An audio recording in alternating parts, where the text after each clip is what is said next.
Hi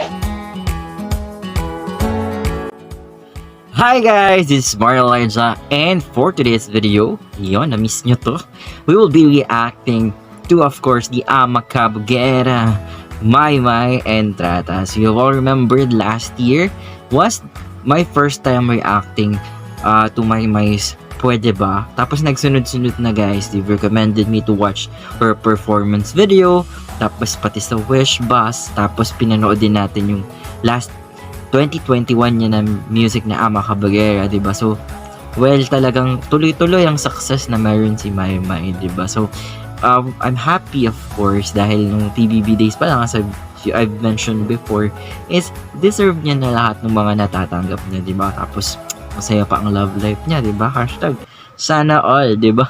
Lalong-lalo na ngayong 2023. Okay, so ngayon naman, since nakita natin yung mga pang fierceness niya na performances ng music, ganyan.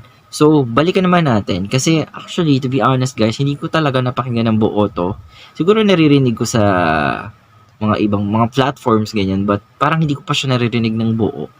Tapos, pati yung music video itself, hindi ko pa napapanood. So, this is Kakayanin Kaya by Maymay. At saka, matagal na to no? So, marinig naman natin yung pagkasenti na meron si Maymay.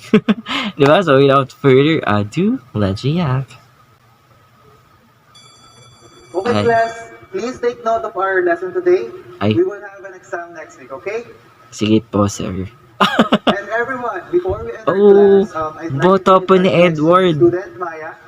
And Jeff, since Oh, ikaw yung man. president natin, Si Dahlia. Say yes to her. Hala, ang taray naman. Nandito siya. Tapos, ang boto tingnan ni Edward dun. Tsaka ni Maymay. I'd like to tour Bagay kay Maya Edward, around the ganyan. school, okay? And Tina, sorry, pwede bang sa likod ka muna? Oh. Sumaya muna dyan sa tabi ni Jeff para lang.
Ay.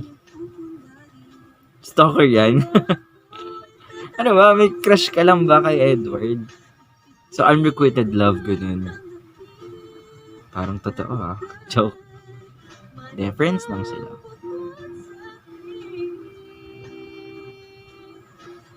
Kayanin.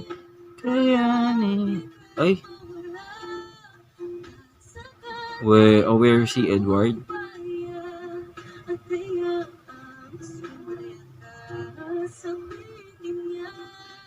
Kakayanin.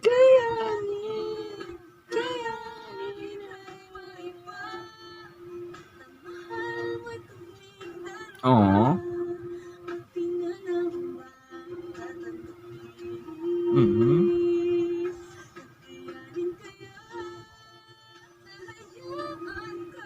Oy.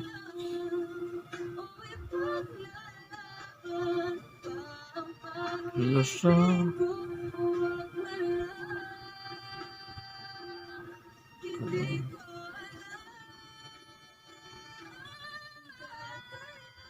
Go. Sige, go lang.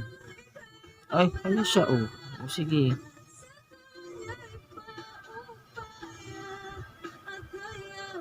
Aww. Yung tipong ilalaban mo na tapos hindi pala kaya. Oo, grabe naman.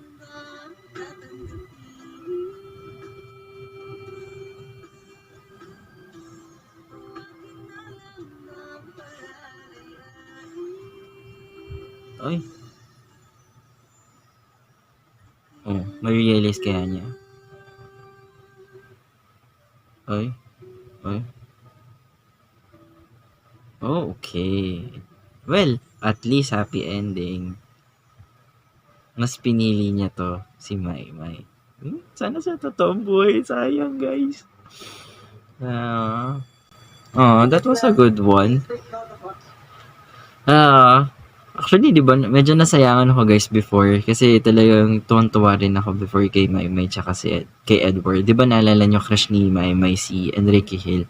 Kasi may pagkahawig kasi si Edward kay Enrique Hill, di ba? But, well, you just have to accept na masaya naman na si Maymay ngayon and si Edward is very good at hosting, di ba? So, at least, di ba, meron silang iba-ibang career path at sa buhay din nila, sa bawat aspeto ng buhay nila is okay sila, di ba? They are good terms kahit nga sa ASAP or sa mga photoshoots sila pa rin magkasama, di ba? Wala namang problema. But yeah, sayang lang.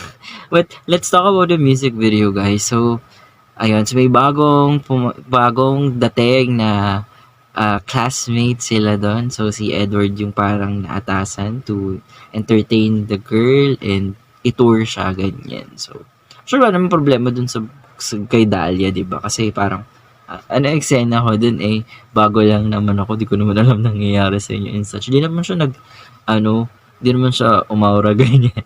Pero yun, kasi si Maymay dito sa character niya is most likely meron siyang feelings na hindi niya masabi, di ba? Parang teenager ganyan, di ba? Parang yung crush ko na lagi crush ko na kaibigan ko ganyan / barkada ganyan na may feelings ako for that person tapos bigla na lang may papasok dito. Sabi magsiselos ka tapos titingnan mo kung ano yung mga nangyayari sa kanila. And yun, syempre, dahil si boy is pogi, ayan, ma-appeal at talagang friendly, di ba? Minsan, wala, hindi mo may iwasang mag-assume whenever, lalo na ang guy ay sobrang friendly or accommodating sa isang person, you would assume that you're special to that, di ba? Kaya, masyadong mag-assume, guys.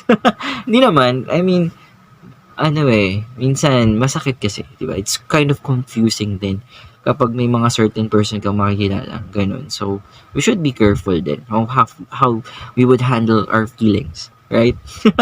And, well, the good thing was, ours Edward that Maymay was lonely there or parang she felt that parang nawala siya dun sa eksena, di ba? And ang ganda nung ending na kinaya ni Maymay, sabi niya, okay, sige, kakayanin. That's a lesson for her as well, di ba? Na parang, kakayanin ko, whatever, kasi wala namang tayo, di ba? Wala namang tayong label and such. So, sino ako para sirain yung kaligayahan na meron ko? So, she just stepped away and kind of be a strong person, di ba? But, yeah, the character of Edward was aware, which is good, na, okay, at the end of the day, ikaw pa din, di ba? And let's see what will happen next, di ba? So, yun yung kagandahan ng di ba? Ay, ang galing, mag-iyak-iyak ng imay dito. And she's good at senti songs as well. She has really a voice for that, di ba? So, wow. So, that's it, guys. If you like this video, don't forget to thumbs up. If other Maymay-related contents that you want us to react to, don't forget to comment on our comment section down below. If you're new to this channel, what are you waiting for? Subscribe to My Elijah lang, guys. Hanggang sa susunod na kaban.